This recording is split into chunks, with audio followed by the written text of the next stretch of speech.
Hello, mamas, and welcome to Mahogany Mamas. On today's session, I have Dr. Michele Reid Harper. Let me tell you all about Dr. Michele Reid Harper.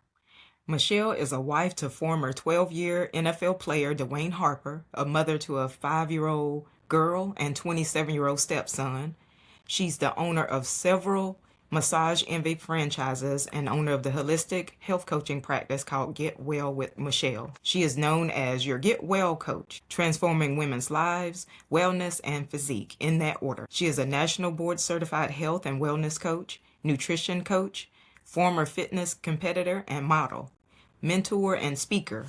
Michele is originally from Southern California, but now resides in the Carolinas. She ran NCAA Division I track and field, became a personal trainer, and competed in several fitness, figure, and bikini model competitions. Ultimately, Michele landed on the cover of Muscle and Fitness Hers in 2007.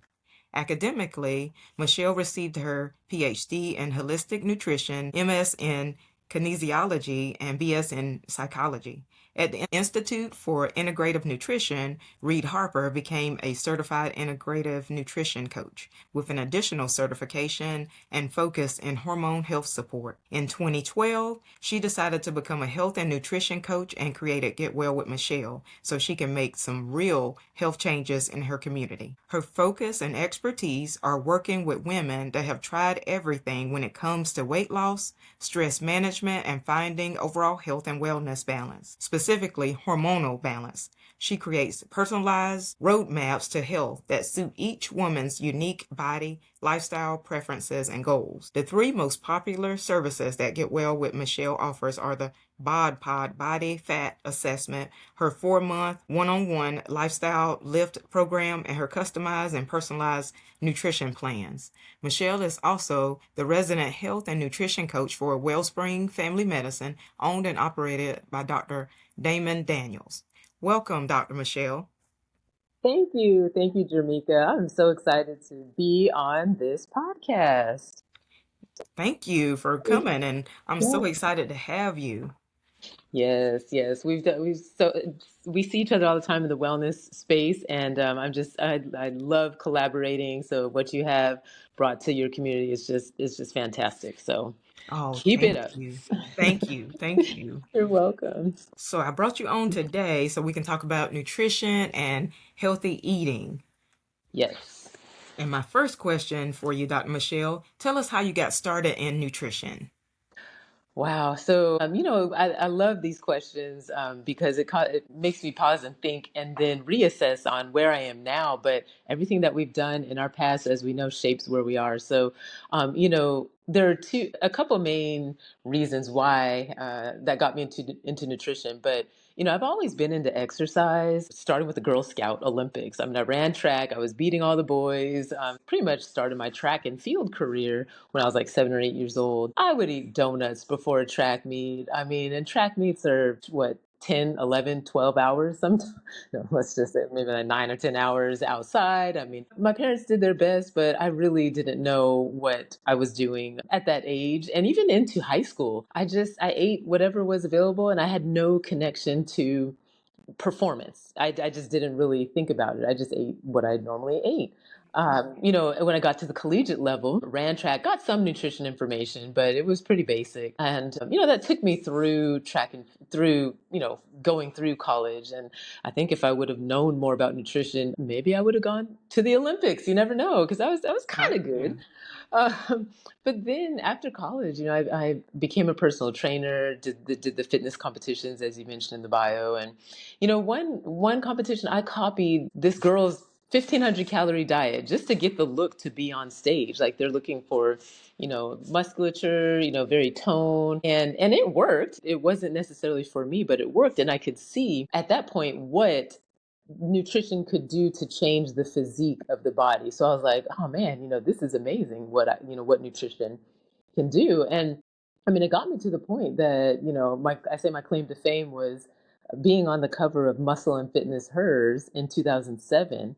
just, it was the abs issue. And I was like, man, I know what I'm doing. I was very naive. I know what I'm doing, nutrition. I think I know, just follow this calorie, 1500 calories. And, I thought that that was a simple way to suggest, to other women to kind of get their health or get their body where they were looking to get it. But then I really realized I ruined my health because I ended up, after those years of competing, I ended up having some fertility struggles, miscarriages, fibroids, and then Asherman syndrome, that scarring of the uterus. And I'm at the point where I'm just trying to conceive. And I look back and I'm like, you know what? I really was not giving my body what it needed. The very key interaction that got me into nutrition, after having been a personal trainer and all into exercise, was a meeting with my really good friend now, Caroline Lewis Jones. And she came to me and, I was telling her about my background, and she asked me one key question. She said, that's great. You're meal prepping for your competitions. You're, eating the 1500 calories. You're eating, chicken, broccoli, brown rice, almost every single day, because that's what I meal prepped in my Tupperware, containers. And she said, but Michelle, how are you nourishing your body? And I was like, what? Huh? Like a Scooby, huh? I didn't have an answer because I'd never really looked at my transformation as a nourishment. I just said, well, I'm counting calories. And it got me the look. But Right. then I put it together. I'm like, you know what? It really only got me the look. It did not do anything to support the health of my body. And so ever since then, I was like, she introduced me to a company called Juice Plus, and I never looked back. I started really leading nutrition, the question around nutrition, with how is one nourishing the body for myself and for my family? That is a great question.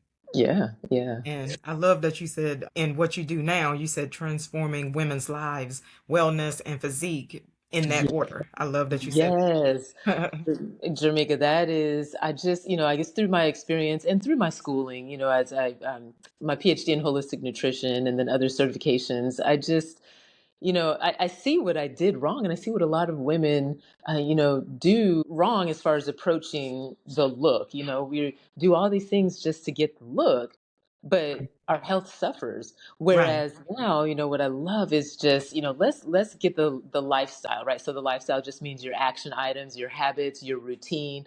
Let's transform our lifestyle, and then what that will do is it will transform in a positive way your wellness. And when you have your wellness, when you get the body working like a well-oiled machine, you will get the physique that you are looking for, and you'll be able to sustain it and maintain it. And because you have the support and the foundation from the lifestyle habits and the wellness part. So, yes, it's got to be in that order. That's a big part of that quote that I use.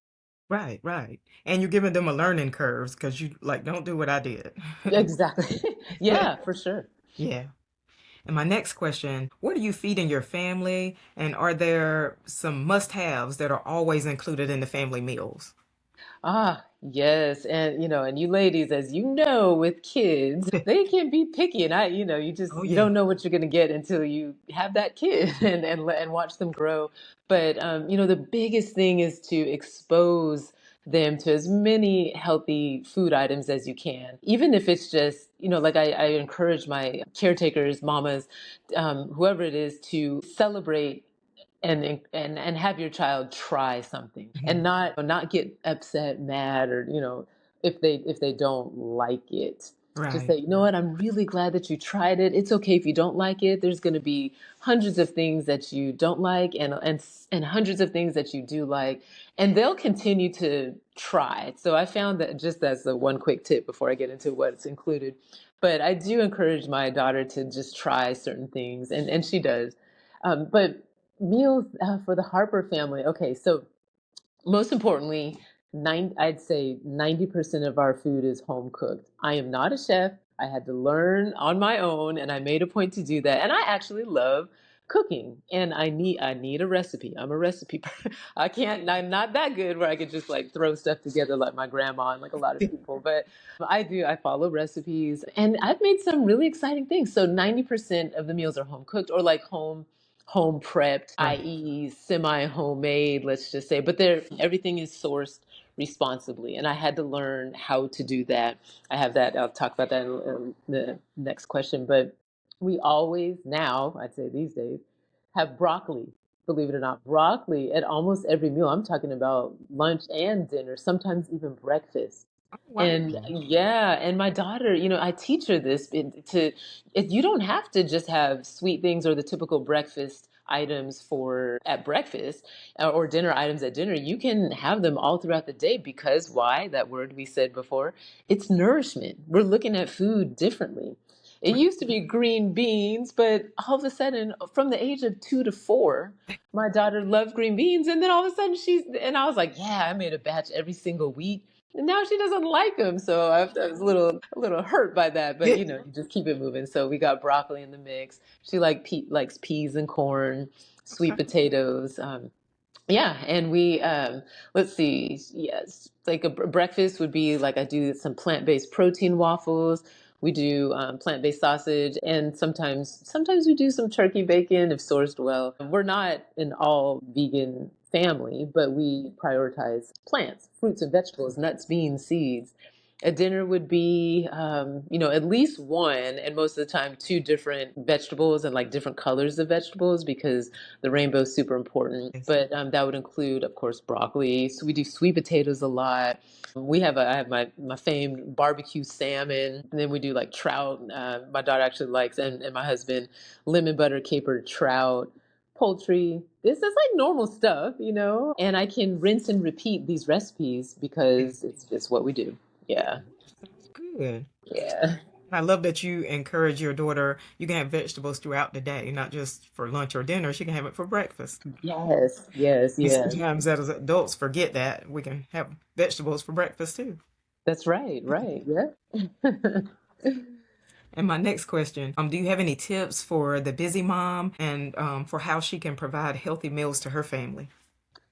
Yes. So first off, mom, let's make sure that we put ourselves close to first so that we're feeding ourselves healthy, nourishing foods, and that will trickle down to our family, to our kids. But specifically, I was thinking of three main tips that really help me and my family throughout the week. And you probably heard of this, but start every meal with identifying your protein. You don't have to necessarily get into all this macro counting or anything like that. It's that don't even go there because Yeah. it's mostly just let's have the presence of some protein because protein is going to help keep the blood sugar steady, reduce those snack attacks, at the end of the day, keep you energized.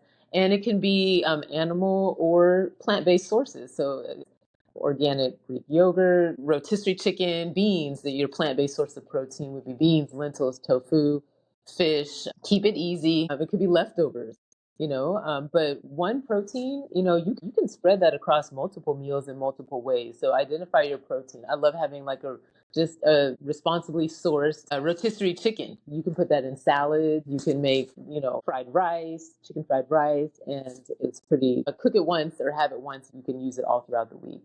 Right. Yeah, I would say, yeah, and then that's really the next one. Cook 2 to 3 basics. Cook a protein, cook a big batch of vegetables, and make a bunch of sweet potatoes. Pretty much every Sunday, I make like 5 to 6 boiled eggs. I used to make a batch of green beans, but now it's broccoli.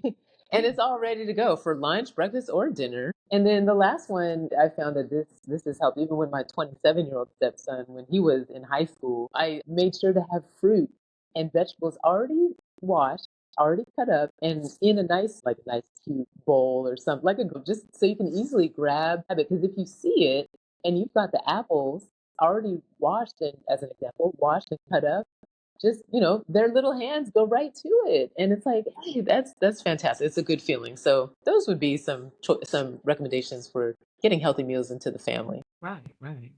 Yeah. Um, the new U.S. dietary guidelines have been released with an inverted looking food pyramid. Any thoughts you are willing to share on that, or what do you think this is telling us as Americans that we need to be doing? Yes, there's a lot of buzz around it. I really like the improvement of the message. I will say this is my just first thought in as a practitioner and being in this field for ever since the 5 a day campaign came out, and then the other, the food period that went the other way, that was like vertical. I mean, this was like back in the 90s. Yeah, I mean, if you were to, no one, everyone has seen it, but no one really, really follows it. Because when I right, get those food logs, it is a lot of, and this is just because we're still learning or we just don't know or we want to know, but it's still processed food on there, the bulk of what we eat. No one's really, not a lot of people are really following any of the guidelines when right. you really ask them. And a lot of people don't, some of them don't even know what the guidelines are really. But I Exactly. like the message, right? So that I'd have to say that first. But I do like what the attempt is that's trying to be made. Let me say that. Yeah, The highlights are okay, eat real food, but Jamaica, we know that. We know right. we know we're supposed to eat real food. I mean, a new guideline is not telling us anything different, so I can't say it's just this brand new, wow, eat real food. Oh my gosh, that's just so crazy. I didn't know I that. haven't been doing that. Right, right. We've been recommending that forever. It becomes more about how are you going to do that? Like, what are the logistics of making that happen so that you know what real food is, so that you can change behavior and make it work? And as a health and wellness coach, the behavior change part really helps to make this possible. The eat real food message of the dietary guidelines. I like that it says, yeah, limit highly processed foods. It's Yeah, basically the same thing. I mean, we know we're supposed to avoid packaged foods, but I do believe that a lot of us women need, and our families, we need to be better equipped with defining what highly processed foods are. And that's where I take pride in really helping people, grocery shop, read labels, use apps that can help us.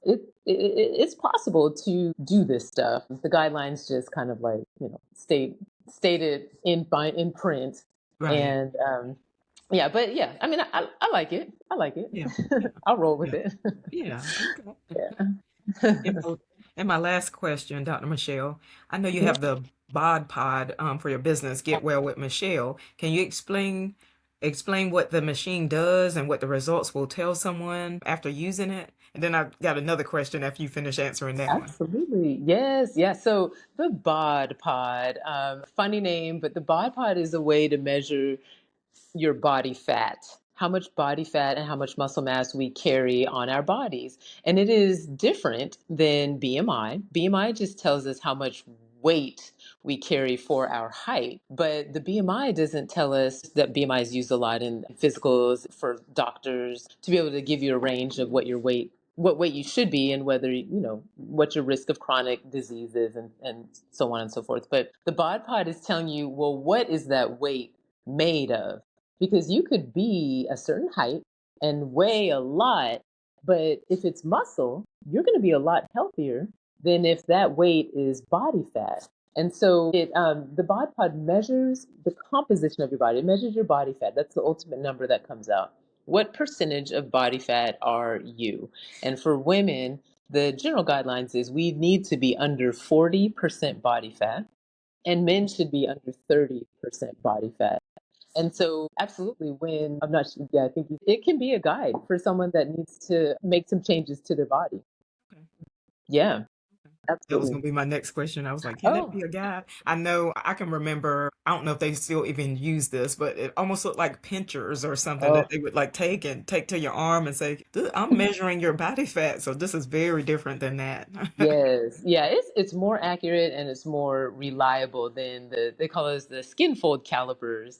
There's too much variability in it's the pinch and inch. Let's pinch an inch and see where you are using some calculations. But no, this one is very accurate, and I can tell you, a lot of people that are using some of the weight loss medications like the GLP ones. Yeah.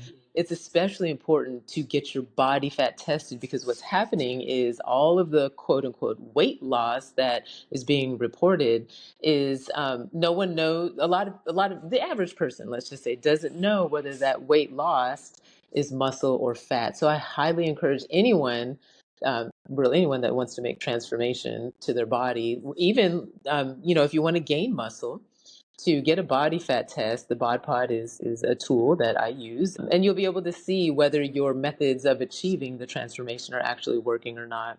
So once every 3 months is really all we need, yeah, to do a Bod Pod test.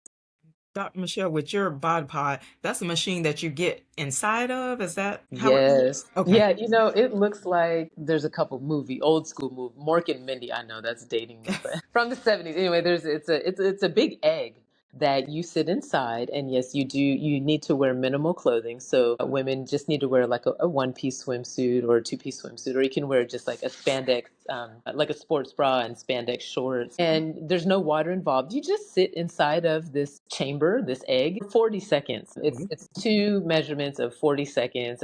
Before that, we actually get your weight on a very accurate scale. And after that, the results come out. And we can figure out how much, let's, as an example, if someone is 200 pounds, how much of that 200 pounds, how much of that is fat and how much is muscle? Let's say it's 50 pounds fat and 50 pounds muscle, then you're 50% body fat. I'm sorry, 100 pounds. 100 pounds and 100 pounds, get my math right.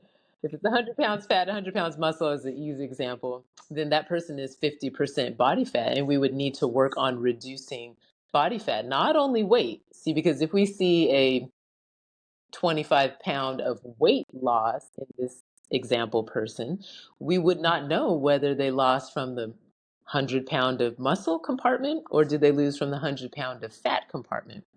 And when they lose from the muscle compartment, typically what happens is that's a sure sign that they're going to gain the weight back because the body becomes unhealthy from losing muscle. But when you lose body fat, you lose the compartment that oftentimes collects and stores toxins. Toxins that come from food and toxins that come from environment. When it gets into our bodies, it actually gets stored into body fat, which is why, one reason why, when we lose body fat, we become healthier because we're removing all the toxins. So it's wise, to know what your body is made of with something like the Bod Pod. Right. Yeah. Awesome. Well, I've enjoyed this. You have definitely enlightened me talking about the bipod.